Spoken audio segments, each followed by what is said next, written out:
इधर कांग्रेस सांसद गौरव गोगोई ने वक्फ बिल को लेकर अलग ही बात कर दी।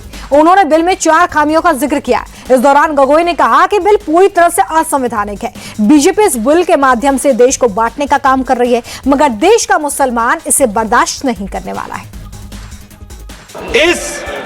इस सरकार का इस बिल के द्वारा 4 इनके मूल उद्देश्य।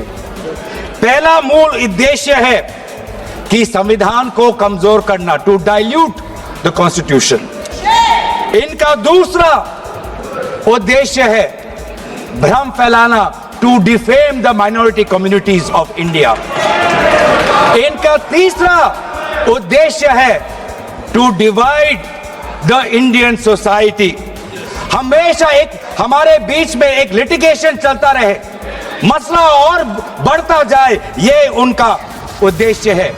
और चौथा इनका उद्देश्य डाइल्यूट, डिफेम, डिवाइड, और चौथा इनका उद्देश्य है to disenfranchise the minority communities.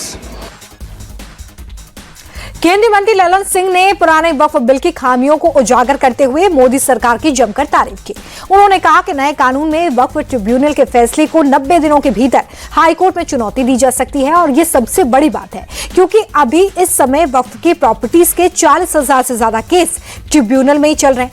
नए कानून लागू होने पर ट्रिब्यूनल के फैसले को हाईकोर्ट में भी चैलेंज किया जा सकेगा। अब ट्रिब्यूनल की बात है, ट्रिब्यूनल में कोई ट्रिब्यूनल का क्या था भाई? कल इस कानून के तहत ट्रिब्यूनल में जाइए, ट्रिब्यूनल में जाके आप साबित करिए कि वक्फ का संपत्ति नहीं है, ये मेरा संपत्ति है, और उसको 5 साल तक 10 साल तक ट्रिब्यूनल सुनता रहेगा। और एक बार ट्रिब्यूनल फैसला दे दिया कि वक्फ वाले सही है, आप फिर कहीं नहीं जाइए, फिर उसी में रिवीजन फाइल करिए। यही तो आज का कानून था, जिसको खत्म करके इस सरकार ने पारदर्शिता लाने के लिए सिर्फ इंडिविजुअल को भी नहीं, अगर वक्फ को भी कोई शिकायत है तो वह भी अपील में जा सकता है, उसको भी आजादी मिल गई है। 2 तरफा मामला साफ है। अब चलिए, जो सही होगा वही होगा, और यही काम नरेंद्र मोदी जी करते हैं। जमीयत उलेमा हिंद के अध्यक्ष मौलाना महमूद बद्दी ने वक्फ बिल का पुरजोर विरोध किया। मौलाना बद्दी ने बिल को बहुसंख्यकवादी फैसला बताया, साथ ही बिल के खिलाफ लड़ाई लड़ने का ऐलान भी कर दिया। जो हुकूक हैं इनको गस्ब करने की कोशिश है,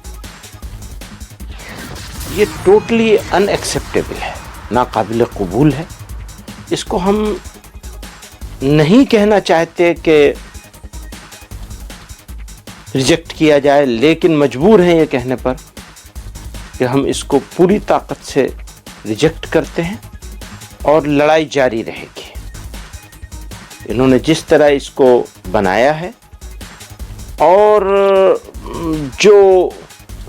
जिस एटीट्यूड के साथ, जिस रवैये के साथ, जिस इरादे के साथ इसको पेश कर रहे हैं, वो मुसलमानों का मामला मुसलमानों के खिलाफ